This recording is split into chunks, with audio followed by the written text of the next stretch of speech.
Gentlemen, I present a rare opportunity. You'll never afford it. Bidding starts at 5,000. A duke in debt! Her hands were shaking. The auction hall was packed with lords, earls, and wealthy merchants, all of them watching with cold, amused eyes, as the auctioneer raised his hammer one final time. The Duke of Ashverne stood at the center of it all, jaw tight, eyes hard, his proud name being sold off like furniture at a bankrupt estate. His debts had been called in. His title, his lands, everything tied to his name was one hammer strike away from being stripped and handed to his greatest enemy, Lord Draven, who sat in the front row with a smug smile curling at his lips. Nobody moved. Nobody bid. These were the same men the Duke had dined with, hunted with, laughed with, and not one of them lifted a hand. Then a girl stood up. Not a lady. Not a countess. Not anyone who belonged in a room like this. Corinne Whitwell, a seamstress's daughter with ink-stained fingers and a worn coat, reached into the small pouch tied at her wrist and pulled out a single coin, the last one she owned in the world, the one she had saved for 3 months to pay her mother's physician. She placed her bid. The room went silent. Lord Draven turned slowly in his seat. The auctioneer blinked, and the Duke, for the first time in his life, looked at someone with something close to disbelief. The hammer came down, and before the echo died in that grand hall, the Duke of Ashverne turned, walked straight toward her, and said 4 words that would change both their lives forever. Now here is my question for you. If you had one last coin, would you spend it to save a stranger? Tell me your answer in the comments. And if this story already has your heart, hit subscribe, because what comes next will completely take your breath away.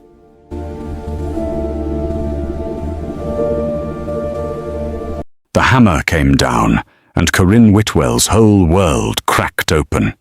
She did not fully understand what she had done until the sound bounced off the high ceilings of Golden Ridge Auction Hall, and every head in the room turned toward her. 300 pairs of eyes. Lords with powdered wigs, merchants with fat rings on fat fingers, ladies behind silk fans who had come not to bid but to watch someone powerful fall. Corinne's legs were trembling. The small leather pouch in her hand was empty now, light as air.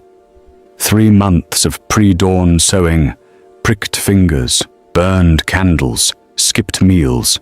3 months of saving that one coin, wrapped in muslin and kept beneath her pillow like a secret. It was meant for Dr. Fenwick.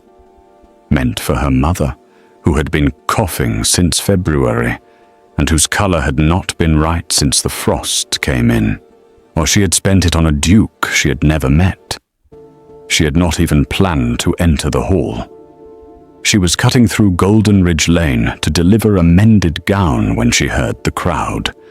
When she stopped at the door and saw the tall man at the front of the room, chin raised, hands behind his back, refusing to look broken while the room enjoyed his breaking.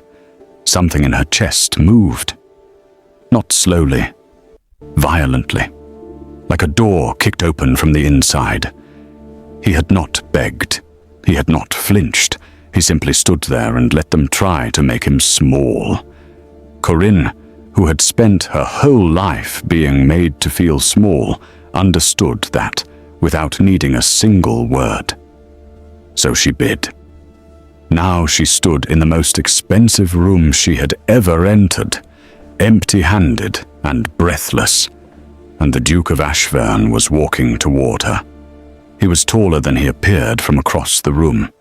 His eyes were not cold grey, as she had imagined, but darker, something between storm and deep water, and they were fixed entirely on her, not in the crowd, not on Lord Draven, who had risen from his front row seat looking like a man who had just bitten into something rotten.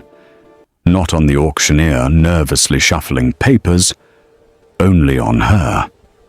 He stopped 2 feet away, close enough that she could see the tension in his jaw, the way his shoulders had not dropped even now.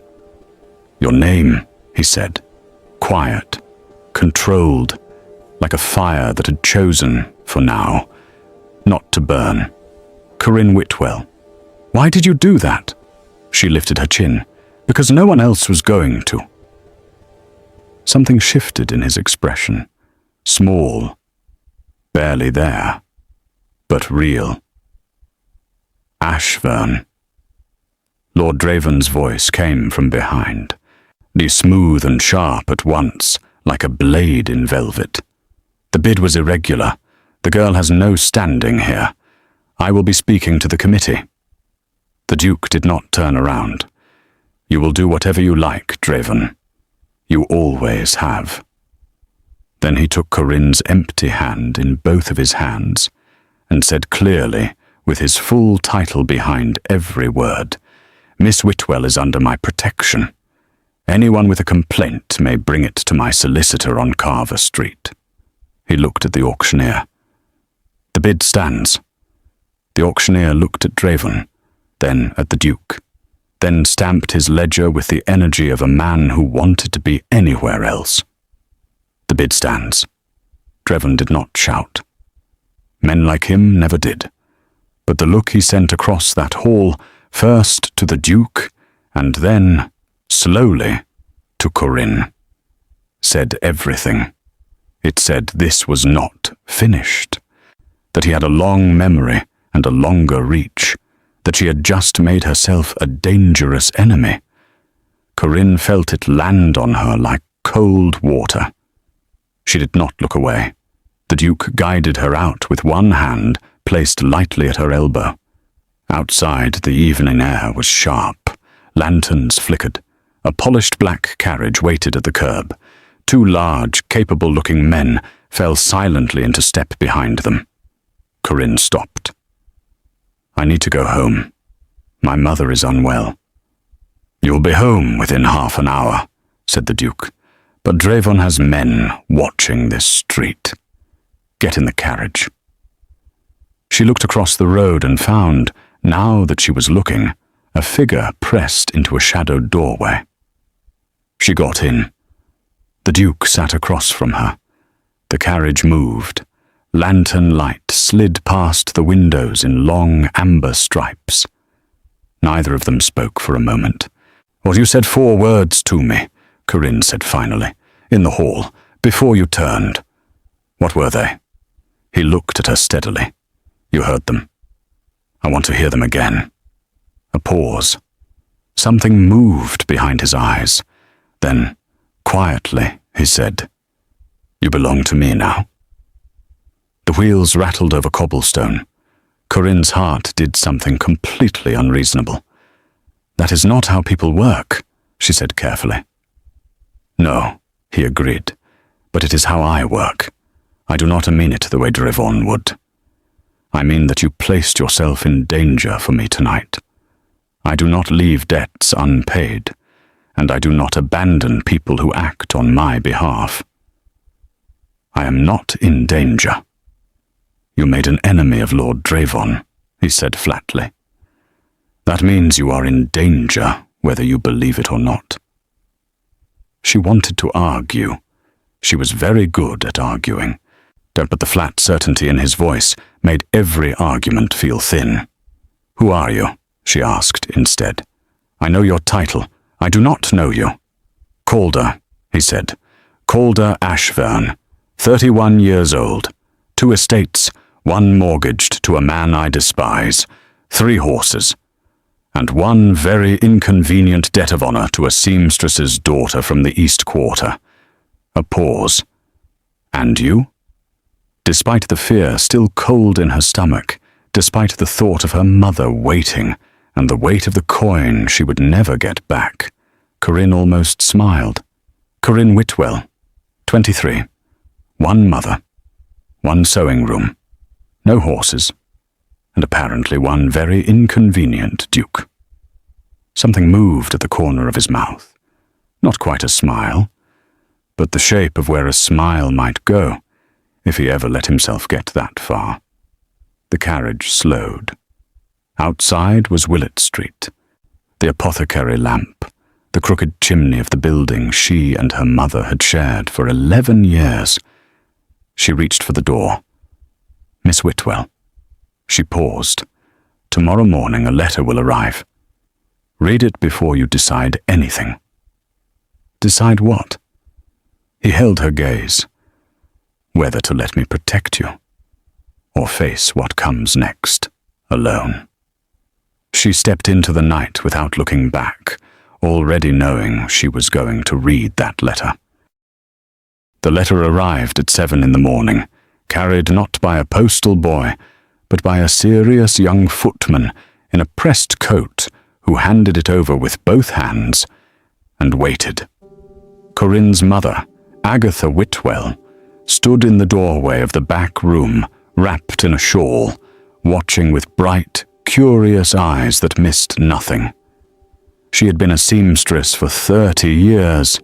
She had learned to read situations the way she read fabric, by texture and weight and the direction things pulled. "Who sent that?" Agatha asked.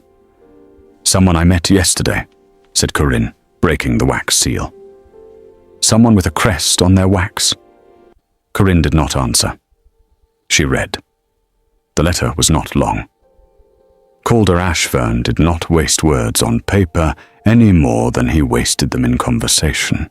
It said that a situation had arisen requiring discretion, that Lord Draven had already filed a formal challenge against the auction result with the Golden Ridge Commerce Committee, citing procedural irregularity, that the challenge, if successful, would strip the result and return Calder's debts to Draven's hands, that there was one way to prevent this outcome, and it required Corinne's cooperation, that if she was willing to hear the terms, his carriage would collect her at 9. It was signed simply, Ashverne. She folded the letter. Her mother was still watching. "I need to go out," Corinne said. "You have 3 gowns to finish by Thursday." "I know. I will be back by noon." Agatha crossed the room slowly, took her daughter's face in both hands, and looked at her the way only mothers look, like she was reading something written very small and very deep. "Whatever happened yesterday?" she said quietly. "I heard you come in. I heard you sit at the table for an hour without moving. That is not nothing." "It is fine, Mama." "Corinne?" A breath. "Then I spent the coin." Agatha went very still. She knew which coin. She had known about it for 3 months. She had never asked where it was going because she trusted her daughter completely, and that trust had sometimes been the most painful thing Corinne carried. "On what?" Agatha asked. Corinne looked at her steadily. "On someone who needed it more." Her mother was quiet for a long moment. Then she let go of her daughter's face, turned back toward the sewing room, and said very softly, "Go. Be careful." At 9 exactly, the black carriage appeared on Willett Street. The same 2 capable men sat up top. Corinne climbed in and found that she was not alone. The Duke was there, but so were 2 others. A sharp-faced woman of perhaps 50 with steel-colored hair and the posture of someone who had spent decades refusing to be ignored sat to his left. Her name, the Duke said, was Lady Portsmouth, his late mother's closest friend and currently the only person in London society whose opinion could shift a committee vote without argument. Across from her sat a young man with ink on his collar and a leather satchel on his knees. He introduced himself as Mr. Aldous Fry, junior solicitor, and immediately opened the satchel and produced 3 documents. "The situation," said the Duke without preamble, "is this. Drevon's challenge claims that your bid was placed without financial backing sufficient to be recognized under auction law. He is technically correct. 1 coin does not meet the minimum threshold. Then the challenge will succeed, said Corinne. Not necessarily, said Mr. Frey, looking up from his papers. There is a provision, rarely used, under the Golden Ridge Charter. A bid placed in genuine good faith by a party acting as proxy for a named principal is recognized regardless of the amount tendered, provided the principal can be identified and the relationship between bidder and principal can be established. Corinne looked at the Duke. You want to say I was acting as your proxy? I want to say, said Calder carefully, that you were acting on my behalf. Which is true. The question is how we establish the relationship convincingly enough to satisfy the committee. Lady Portsmouth spoke for the first time. Her voice was dry and precise, and carried the weight of someone who had navigated decades of society politics without blinking. The committee is chaired by Sir Hollins Bray. He is a traditionalist. He will not accept a professional arrangement between a duke and a tradesperson as sufficient grounds. He will, however, accept a personal connection. A beat of silence. How personal? Corinne asked. An engagement, said Lady Portsmouth, would be ideal. The carriage hit a bump in the road. Nobody moved. Outside, London rattled past, entirely indifferent. Corinne looked at the Duke. He was watching her with that same still, unreadable expression, giving nothing away, waiting. You cannot be serious, she said. The engagement would be formal but quiet, said Mr. Frey quickly. Was announced to the committee as a private arrangement already in place prior to the auction. It need not be publicized widely. It simply needs to exist on paper long enough to satisfy Sir Hollins Bray and collapse Drevon's challenge. And afterward? Silence again, this time longer. Afterward, said the Duke, the terms would be renegotiated, based on what you want. Corinne turned to look out the window. A flower seller on the corner was arranging yellow blooms in tin buckets. A child ran past, chasing a dog. The world outside was completely ordinary, and her life inside this carriage was completely not. She thought about her mother's cough, about the coin that was gone, about the look on Lord Draven's face, and the figure in the shadowed doorway, and the very flat certainty in Calder Ashverne's voice when he told her she was in danger. But she thought about what it would mean to say no. To go home, finish the 3 gowns, wait and see. To be sensible. She had never been particularly good at sensible things. There are conditions, she said, turning back. The Duke's expression did not change, but something in it settled, like a held breath finally released. Name them. My mother sees Dr. Fenwick, this week, all costs covered. Done. I keep my work. I am not leaving the sewing room. I would not ask you to. And if at any point this arrangement puts my mother at risk, it ends. Immediately. No arguments. No delays. Calder held her gaze for a moment that stretched longer than it should have. Then he said simply, agreed. Lady Portsmouth made a small sound that might, in a different woman, have been approval. Mr. Frey was already writing. Corinne looked at the Duke, or this man she had known for less than a day, this stranger whose debt she now carried and whose name she was apparently about to borrow, and felt the full impossible weight of what she had set in motion with 1 coin and 1 moment of instinct in a crowded hall. Calder Ashverne, she said quietly. He looked at her. If you break any of those conditions, she said, I will find a way to make your life considerably more difficult than Lord Dreven ever managed. The corner of his mouth moved again. This time it went further. Not all the way to a smile, but close. Closer than before. "Miss Whitwell," he said. "I do not doubt that for a single moment." Outside, London kept moving. Inside the carriage, something shifted between them. Quiet and warm and not entirely safe. The beginning of something neither of them had planned, and neither of them, if they were honest, entirely wanted to stop. The Golden Ridge Commerce Committee met on Wednesday mornings in a narrow building on Pratt Street that smelled of old paper and older opinions. The room was panelled in dark wood, lit by tall windows that let in grey morning light, and furnished with a long table, behind which sat 7 men who collectively believed they were the most important 7 men in London. Sir Hollins Bray sat at the centre. He was a man of 60, with white side whiskers, and the expression of someone who had not been surprised by anything since 1803. He wore his authority, the way some men wore their best coats, carefully, deliberately, and with the constant awareness that others were looking. Corinne sat beside Calder Ashverne at a smaller table facing them. Lady Portsmouth sat to her right. Mr. Aldous Frey sat to Calder's left, with his leather satchel open, and 3 freshly inked documents arranged in a precise row in front of him.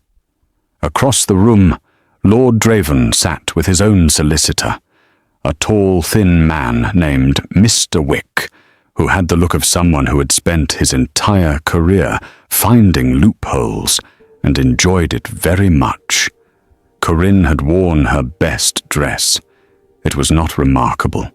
It was clean and well-fitted, and she had mended the cuffs herself the night before by candlelight, which was either admirable or deeply sad, depending on how one looked at it. Lady Portsmouth had looked at it, said nothing, and handed her a brooch to pin at the collar. It was small and silver and old, and it changed everything about how she looked, without changing anything about who she was, which Corinne suspected was entirely intentional. "The challenge before this committee," said Sir Hollins Bray, opening a ledger, "concerns the validity of a bid placed at Golden Ridge Auction Hall last Thursday evening. The challenging party contends that the bid was financially insufficient and placed by a person without recognized standing in relation to the principal. The respondent contends otherwise." He looked up. "Mr. Wick, you may begin." Mr. Wick rose. He was the kind of man who enjoyed rising. "The facts are straightforward," he said, smoothing his lapel. "The bid tendered was a single coin, well below the minimum threshold required under Article 7 of the Golden Ridge Charter for an unsponsored individual bidder. The bidder, a Miss Whitwell, is a seamstress operating from the East Quarter with no financial holdings, no title, and no prior connection to the Duke of Ashverne that this committee has been made aware of. The bid is irregular. The result should be nullified. My client is prepared to resume the auction at the original terms." He sat down with the satisfied air of a man who believed he had already won. Sir Hollins Bray turned to Mr. Frey. "Respondent." Mr. Frey rose. He was younger than Mr. Wick and less polished, but he had something Mr. Wick didn't have, which was the truth, or at least a very well-constructed version of it. "The committee's attention is directed to Article 12 of the Golden Ridge Charter," he said, laying one of his documents flat on the table and sliding it forward. "A bid placed in genuine good faith by a party acting on behalf of a named principal is recognized regardless of the sum tendered, provided the relationship between the parties can be established to the committee's satisfaction. Miss Whitwell acted on behalf of the Duke of Ashverne. The relationship between them is personal in nature, and of some standing." Mr. Wick's head came up sharply. "What relationship? There is no documented connection between these two individuals prior to last Thursday." "There is now," said Mr. Frey calmly, and produced the second document. Sir Hollins Bray leaned forward to read it. His white eyebrows rose by perhaps a quarter of an inch, which for a man of his particular self-control was practically a gasp. He passed the document to the committee member on his left, who passed it to the next, and so on down the table, each man reading and then looking up at Corinne with an expression she could not quite categorize. Well, Lord Draven was watching from across the room. He had not moved since Mr. Frey produced the document, but something in his face had gone very tight. "This states," said Sir Hollins Bray slowly, "that the Duke of Ashverne and Miss Corinne Whitwell are engaged to be married." "Yes," said Mr. Frey. "And this arrangement was in place prior to the auction?" "It was a private arrangement," said Lady Portsmouth, speaking for the first time. Her voice carried across the room like a door closing firmly. "As is appropriate for matters of this nature. I was personally informed of the understanding some weeks ago. I am prepared to attest to that." Every head at the committee table turned toward Lady Portsmouth. She was the kind of woman that heads turned toward, but not because she demanded it, but because she had made it structurally inevitable over 50 years of careful social positioning. Sir Hollins Bray, who had known her since they were both young enough to dance, visibly recalibrated. "Lady Portsmouth," he said carefully, "do you attest to the prior existence of this arrangement?" "I do," she said, with the serenity of someone telling the absolute truth about something that had been decided 3 days ago in a moving carriage. Draven rose from his seat. "This is fabricated. This entire document is a construction designed to circumvent a legitimate legal challenge, and I will not sit here and watch this committee be deceived by a duke with a clever solicitor and a convenient engagement to a girl nobody has ever heard of." The room went very still, as Sir Hollins Bray looked at Lord Draven over his spectacles.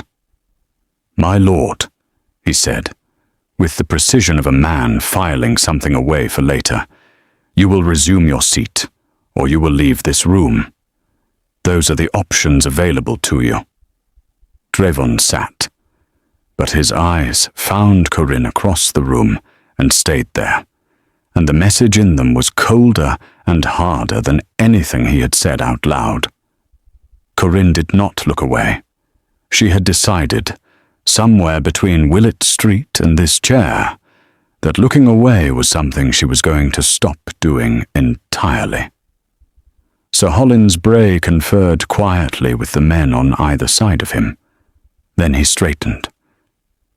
"The committee finds that the conditions of Article 12 have been sufficiently demonstrated. The bid placed by Miss Whitwell on behalf of the Duke of Ashverne is recognized as valid. Lord Draven's challenge is dismissed." Mr. Wick gathered his papers with the clipped movements of a man trying to look unbothered. Lord Draven said nothing. He stood, buttoned his coat, and walked out of the room without looking at anyone, which was somehow more frightening than if he had looked at all of them.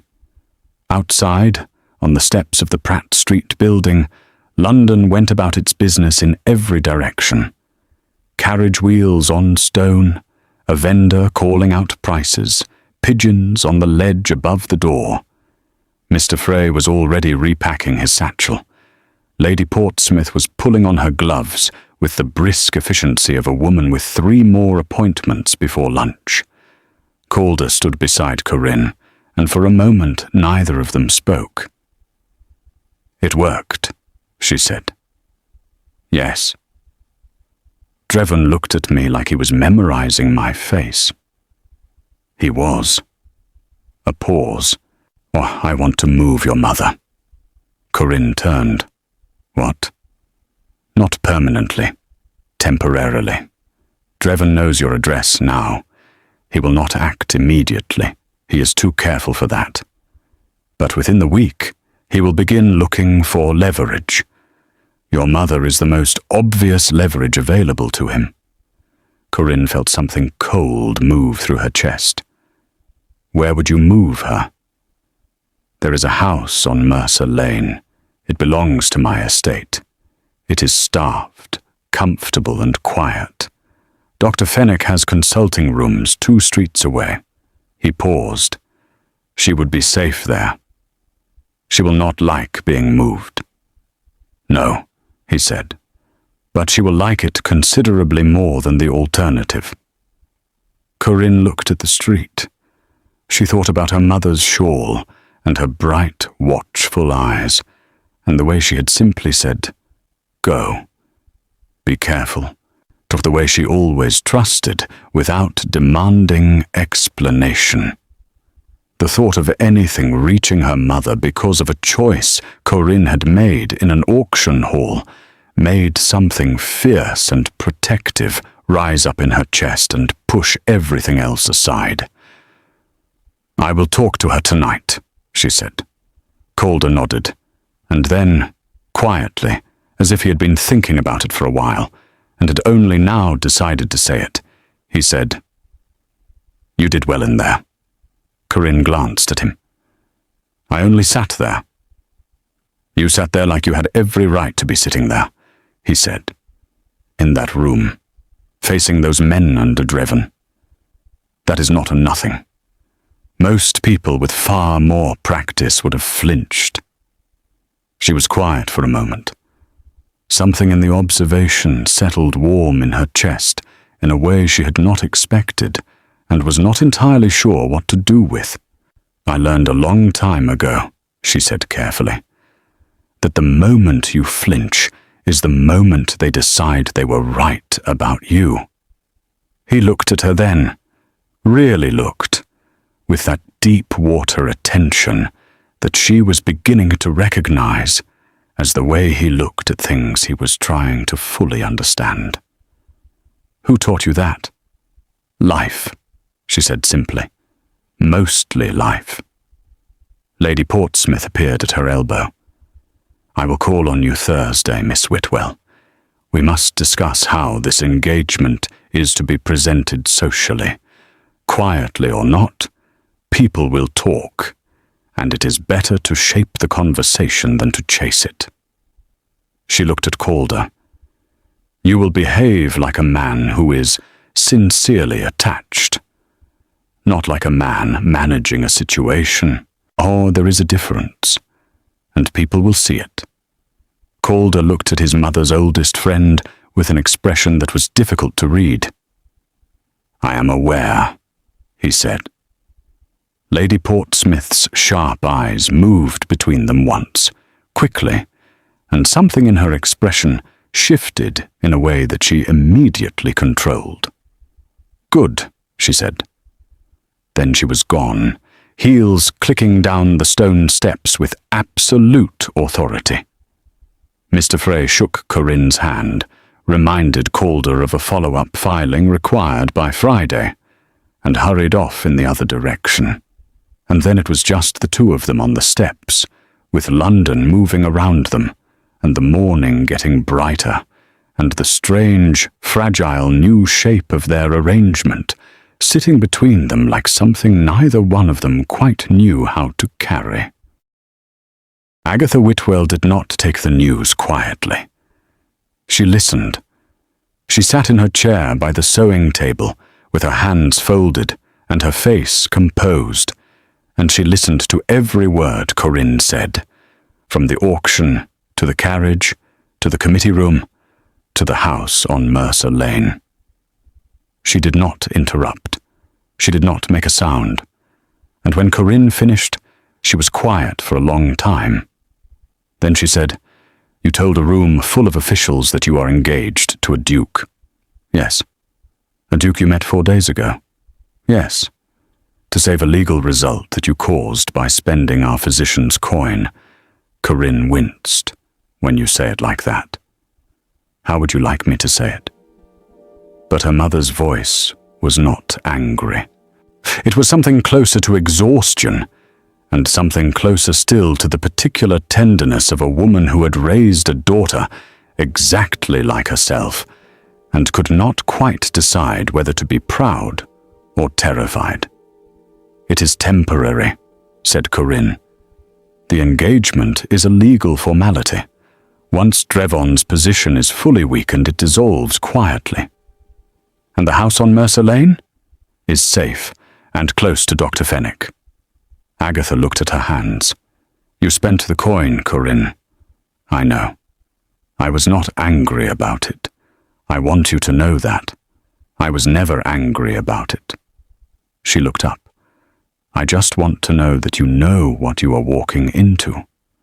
Men like that, dukes with crests on their wax seals and carriages that wait at the curb, they live in a world with rules we didn't write and cannot change. And when those rules turn, they turn on people like us first. I know that world's rules," said Corinne quietly. "I have been sewing its gowns my whole life." Her mother looked at her for a long moment. Then she stood, moved to the small window that looked out over the back alley, and said, "When do we move?" They moved on Friday. The house on Mercer Lane was narrow-fronted and modest by estate standards, but warm and well-kept, with a small walled garden at the back, and a housekeeper named Mrs. Dunn, who had clearly been told to be welcoming and had taken the instructions seriously. Agatha walked through every room with the expression of a woman cataloguing everything and committing none of her reactions to her face, which was how Corinne knew she was quietly overwhelmed. Dr. Fenwick came on Saturday morning. He was a compact, but precise man with kind eyes and clean hands, and he examined Agatha thoroughly and told her she had a persistent bronchial inflammation that had been left too long without proper treatment, and that with the right medicine and warmer rooms and fewer drafts, she would improve significantly over the coming weeks.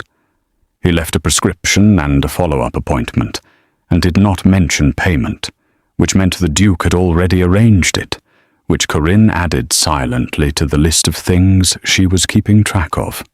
The list was getting long. She had not seen Calder since the steps of the Pratt Street building. He had sent a note the morning after the committee hearing, brief and businesslike, confirming the Mercer Lane arrangements, and mentioning that Lady Portsmouth would be calling Thursday, as discussed. He had signed it the same way as the first letter. Just Ashverne. She thought about that. About the gap between Ashverne on paper and Calder in a moving carriage at night, talking about horses and debts, and the shape of things that had almost made him smile. She thought about it more than was probably sensible. Lady Portsmouth arrived on Thursday, exactly when she said she would, which Corinne was beginning to understand was simply how the woman operated. She came with a younger woman in tow, introduced as Miss Delia Rowe, a distant relation who moved in society circles and had a sharp eye for detail and a sharper memory for names. Delia was perhaps 25, with quick dark eyes, and the kind of warmth that arrived in a room before she did. "I have heard everything," Delia said, and settling into the chair across from Corinne with evident delight. "Lady Portsmouth told me only the facts, but I have filled in the rest myself, and I think it is a tremendous story." "It is not a story," said Corinne. "It is a legal arrangement." "Of course," said Delia, in the tone of someone who believed nothing of the sort. "Now, tell me what you know about how society works, so I know where we are starting." I know that it is expensive, opinion-driven, and unkind to anyone it considers beneath it." Delia blinked, then laughed, genuine and bright. "All right, we are starting from honesty. That is actually better." Lady Portsmouth had brought a plan. She always brought a plan. The engagement needed to be known enough to be real and quiet enough not to invite scrutiny. And the right people needed to hear the right things from the right sources, which meant Lady Portsmouth at 3 dinners over the next fortnight, Delia at 2 afternoon gatherings, and Corinne herself at 1 carefully selected event where she would appear with Calder and be seen and behave exactly like a woman who was sincerely, privately, quietly attached to the man beside her. "What event?" asked Corinne. "The Oldbury musical," said Lady Portsmouth. 2 weeks from Saturday. It is attended by exactly the people whose opinion matters, and it is informal enough that your presence will not require explanation. You will simply be there. With him. Does he know about this?" "It was his suggestion," said Lady Portsmouth. Corinne absorbed that. She was still absorbing it the following Tuesday, when a second carriage arrived on Mercer Lane, to unannounced, and Calder stepped out. He looked different on a quiet residential street than he had in an auction hall or a committee room or a fast-moving carriage. Not smaller exactly, just more present somehow, less surrounded by the architecture of his own position. He wore a coat the colour of charcoal and no hat, which seemed like a small rebellion against something, and he was carrying a flat paper package under one arm. Corinne met him at the door because Mrs. Dunn had gone to market and her mother was resting. "You did not send a note," she said. "I was nearby," he said. "I should have sent a note." "Yes." A pause. He held out the package.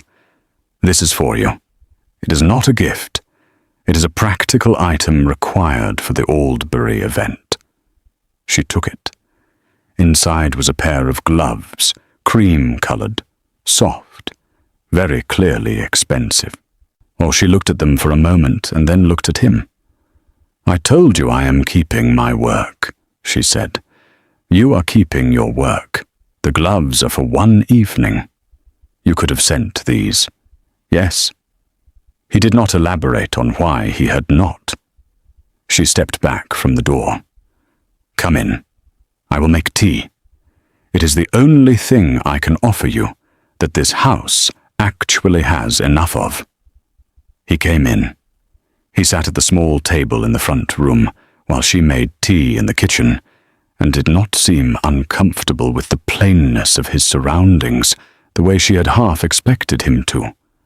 When she came back, he was looking at the framed sampler on the wall, small and slightly faded, with her name stitched into the bottom corner in a child's uneven hand. "You made that," he said. "I was 7, what I was learning to sew. It is crooked." "I was 7, she said again, setting the tea down. He almost smiled, closer again than before. They sat across from each other with the tea between them and the quiet of the house around them, and it felt different from every other time they had been in the same space. Less urgent, less structured, like the situation had momentarily put down its weight and left just 2 people at a table. "How is your mother?" he asked. "Better," said Corinne. "Dr. Fenwick says she will improve with time. She's already stopped coughing through the night." A pause. "Thank you. For that." He looked at his cup. "You do not need to thank me. It was part of the terms. It was a condition I named. You did not have to agree to it." He was quiet for a moment. "She is your mother," he said, as if that explained everything. And somehow it did. Corinne looked at him across the table and thought, not for the first time, that Calder Ashverne was a much more complicated man than the room at Goldenridge had made him appear. The hall had shown her the surface, the raised chin and the controlled voice, and the title worn like armor. The table showed her something underneath it. Something quieter and more careful, and, she suspected, far less often seen. "Can I ask you something?"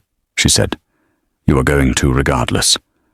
The night of the auction, all those men in that room, earls, lords, men who had dined with you and hunted with you, not one of them bid. Not one of them moved." She held his gaze. Why? He was still for a long moment, the kind of still that was not emptiness, but the opposite of it. Or because Drevon had spoken to them, he said finally, privately, before the auction. He made it very clear that anyone who acted against his interests in that room would find their own interests significantly affected within the month. A pause. He has been building that kind of influence for years, quietly, carefully. That is what makes him dangerous, not his money, his patience. And they chose their interests over yours. "They chose survival," said Calder. "I understand it. I do not forgive it, but I understand it." Corinne thought about that, about the specific loneliness of standing in a room full of people who had decided not to see you. "That must have been," she said carefully, "a very long evening." He looked at her. Something in his expression opened slightly, just at the edges, like a window with the latch finally lifted. "It was," he said quietly, "until it wasn't." The room was very still. Outside, a cart went past on the cobblestones. Her mother turned in her sleep in the room above, and the old floorboards creaked softly. Corinne looked at the man across the table, the man she had claimed without knowing him, and was now knowing without having claimed him. Not really. Not yet. And felt the full strange pull of it. The way something could begin in a single moment of instinct and then grow, quietly and without permission, into something that had its own shape and its own weight and its own direction. She picked up her tea. "The Aldbury musical," she said. "I do not know how to behave at a musical." "You listen to the music," he said. "I know that part. The rest," he said, "I will help you with, or if you will let me." She looked at him over the rim of her cup. "Calder Ashverne," she said. He looked back. "I am going to need considerably more than one pair of gloves." This time the smile made it all the way. The Aldbury musical was held in a townhouse on Grosvenor Place that had more chandeliers than rooms and more opinions per square foot than anywhere else in London. Corinne stood at the top of the entrance steps and breathed. She had the gloves. She had a gown that Delia Rowe had appeared with 2 days prior, arriving unannounced with a seamstress, and 3 hours of determined alterations, and the firm opinion that Corinne's own hands had made better work of the finishing than the seamstress had. She had Lady Portsmouth's 3 rules memorized: speak when spoken to, volunteer nothing, and under no circumstances let anyone see that you are surprised by anything. She had all of that. What she had not prepared for was Calder. He was waiting at the base of the steps when the carriage arrived, which was not what she expected, or she had expected to meet him inside, to find him already surrounded by people and conversation and the performance of his own position. Instead, he was standing alone on the pavement in the lamplight, watching the carriage door, and when she stepped out, he looked at her for a moment without saying anything, and then offered his arm. "You look," he said, as they moved toward the entrance, "like you belong here." "I look," she said quietly, like someone who spent 3 hours being pinned into a gown. Same result, he said. Inside, the house was warm and loud, with the particular noise of 100 well-dressed people pretending to be interested in each other. Crystal caught the light.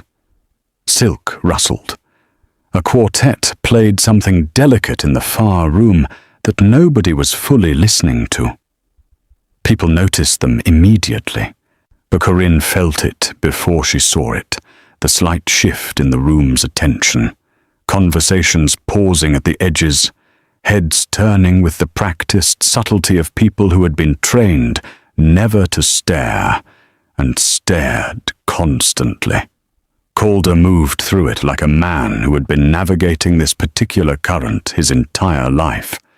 He steered her with the lightest possible pressure at her elbow, stopping at the right moments, introducing her with the calm certainty of a man introducing someone who required no defense, only presentation. Miss Whitwell. His voice, each time, carried exactly the right weight. Not announcing. Not performing. Simply stating, as though her name in this room was the most natural thing in the world. She shook hands. She smiled. She answered questions with the careful brevity Lady Portsmouth had recommended. She watched Calder from the corner of her eye, and mirrored the steadiness of him, the way he never reached for approval, never adjusted himself to suit whoever was speaking to him. And slowly, over the course of an hour, the room stopped feeling like a test she might fail, and started feeling like a room she was simply standing in. Then Lord Draven arrived. She saw him before Calder did. He came through the main entrance with 2 men at his shoulders, dressed impeccably, smiling at everyone he passed with the warmth of a man who had never in his life done anything worth questioning. He worked the room for 20 minutes before he began moving in their direction, and every one of those 20 minutes Corinne tracked him without turning her head. When he finally reached them, he was all graciousness. "Ashverne," he said, as though they were old friends reunited by happy chance. "What a pleasant surprise." His eyes moved to Corinne. "And Miss Whitwell, I have heard so much about you these past weeks." "Lord Draven," said Calder. His voice was perfectly even. "I must say," said Draven, tilting his head with a smile that did not reach the surface of his eyes. "An engagement. How unexpected. How very sudden." He looked at Corinne directly. "You must be a remarkable young woman to have captured our Duke's attention so thoroughly. In such a short time." Corinne felt the precision of it, the way every word was shaped to cut without appearing to cut at all. She smiled back at him, with the full warmth of a woman who had grown up in rooms where dismissal was delivered daily and had learned to wear pleasantness like armor. "Love is often sudden, my lord," she said. "I find that those who have experienced it understand that perfectly well." Something flickered behind Draven's eyes, a brief recalculation. Calder's hand, which had been resting lightly at her back, pressed slightly warmer. "Indeed," said Draven smoothly. "Well, I wish you both every happiness." He moved away into the crowd, and the smile he left behind him felt like a door being closed and locked from the outside.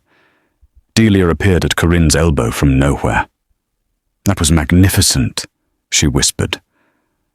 "I have been trying to find the right words for Draven for 3 years, and you did it in 1 sentence." "Is he going to cause trouble tonight?" Corinne asked quietly. "He already is," said Delia.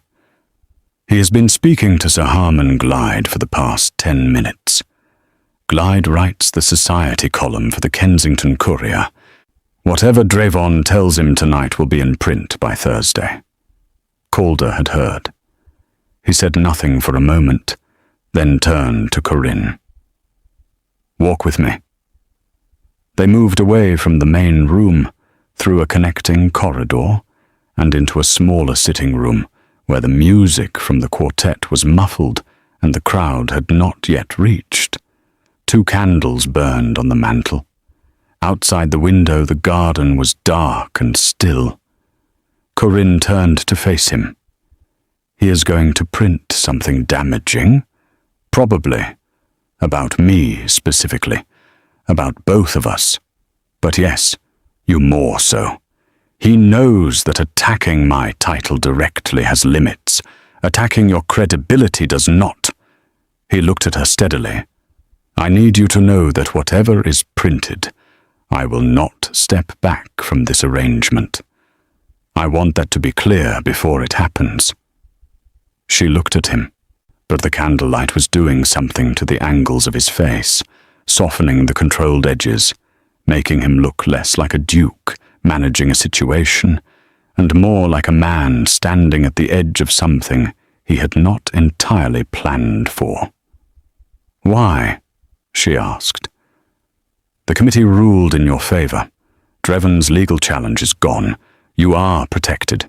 You could dissolve the engagement quietly, and this all goes away.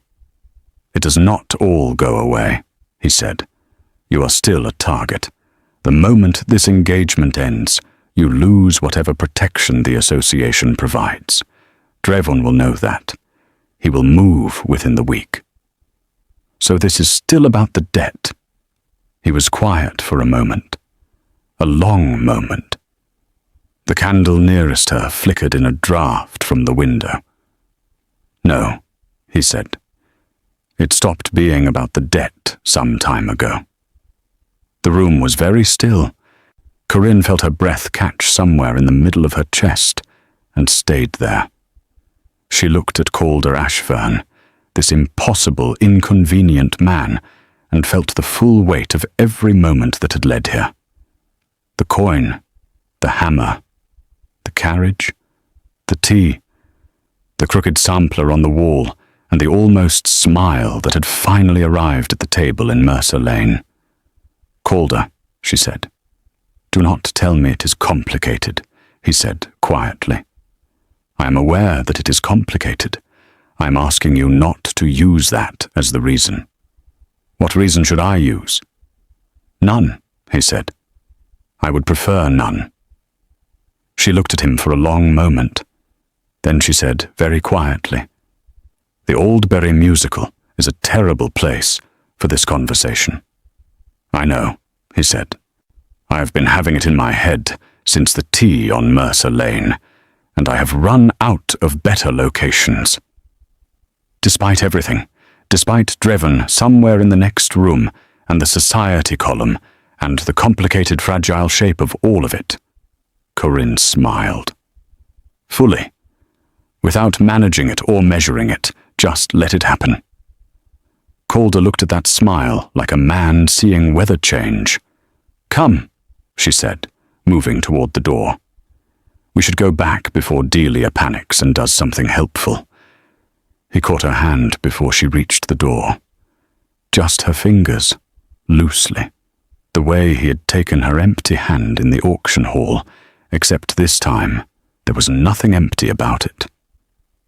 She stopped. After this evening, he said, I would like to discuss the terms again. All of them. Properly. She looked down at their joined hands, then up at him.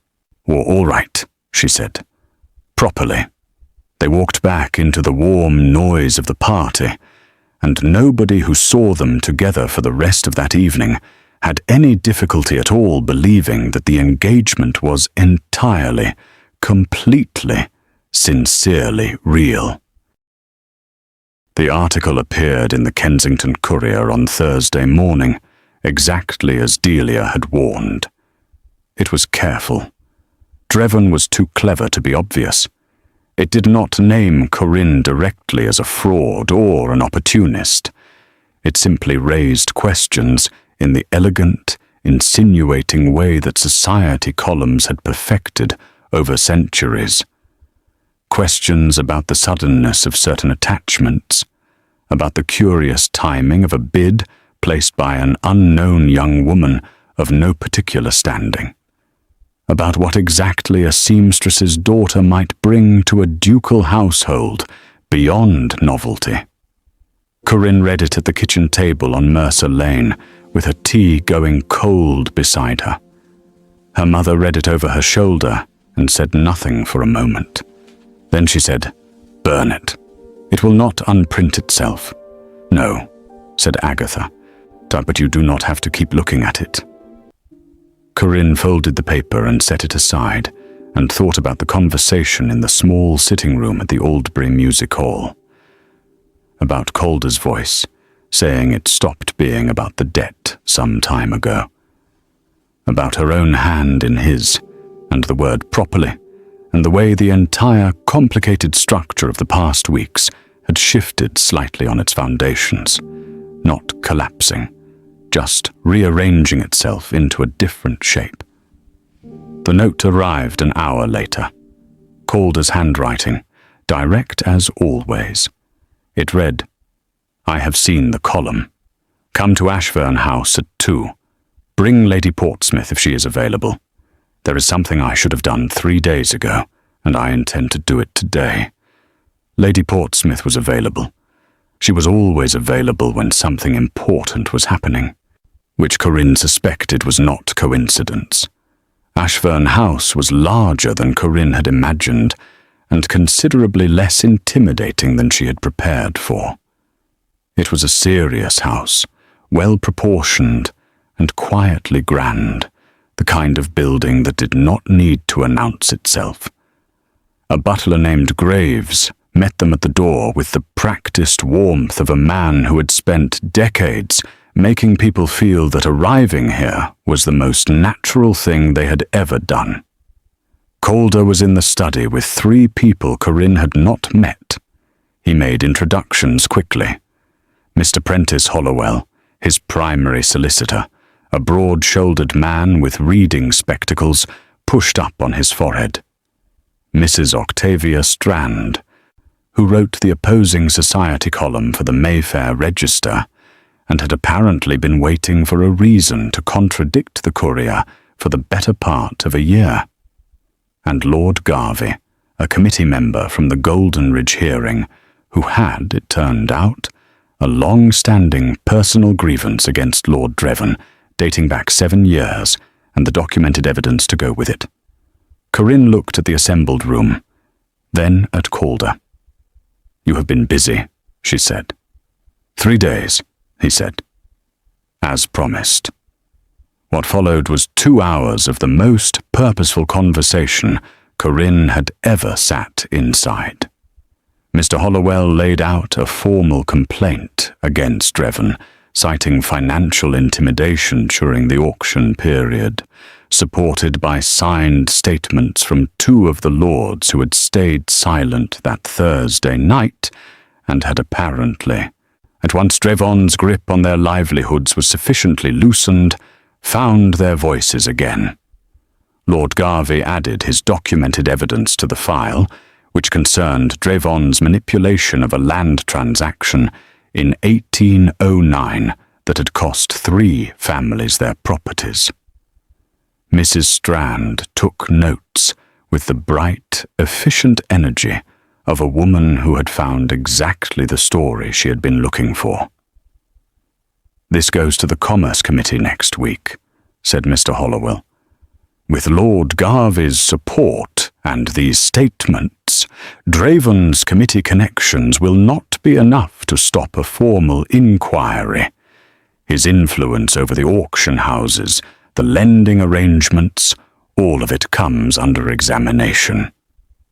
"And the column?" asked Lady Portsmouth. Mrs. Strand smiled. "My piece runs Saturday. It will not attack Miss Whitwell's character.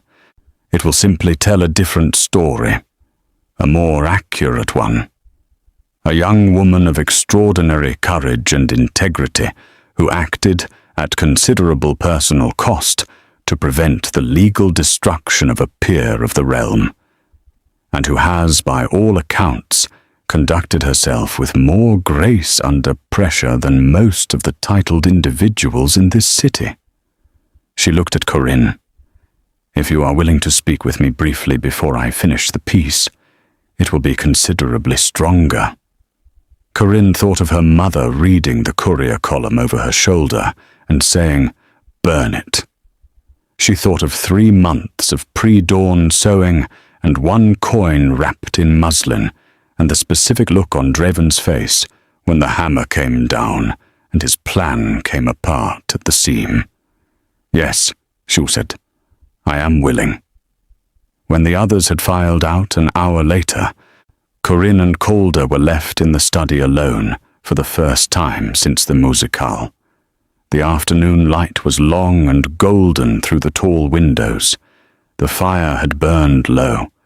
The desk between them was covered in documents that had just, quietly and permanently, begun to dismantle the most dangerous man either of them knew. "It is not finished," said Calder.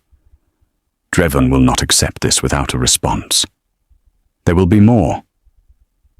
"I know," said Corinne. "It will be easier to face with the engagement in place, with the protection it provides." She looked at him. He was watching her carefully, that deep water attention fully present, giving nothing away but hiding nothing either. "Is that," she said slowly, "the only reason you want the engagement to remain in place?" A pause. Outside, a carriage went past on the street.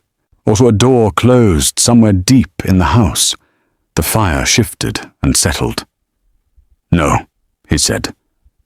"It is not."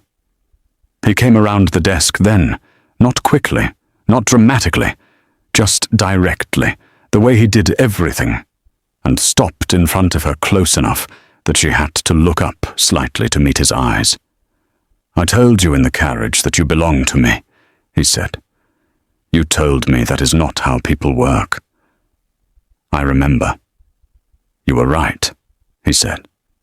"That is not how people work. But this is how I feel, and I would like, if you are willing, to find a way to say it that you can actually accept." Corinne looked at this man, this inconvenient, complicated, deeply serious man who had walked toward her across an auction hall when the whole room was watching, and had not looked away since, who had sat at her plain table and drunk her ordinary tea, and looked at her crooked childhood sampler, and smiled like it was the best thing he had seen in years, who had spent 3 days quietly building a fortress around her and her mother, and then presented it as simply something he intended to do today. She thought about what her mother had said, that when the rules of that world turned, they turned on people like them first. She thought about what she knew now, that Calder Ashverne was not the world's rules. He was something that existed despite them. "You could start," she said carefully, "by asking rather than claiming." Something moved through his expression, warm and honest, and almost undone. "Corinne Whitwell," he said quietly. "Will you stay? Not marry, not belong, just stay."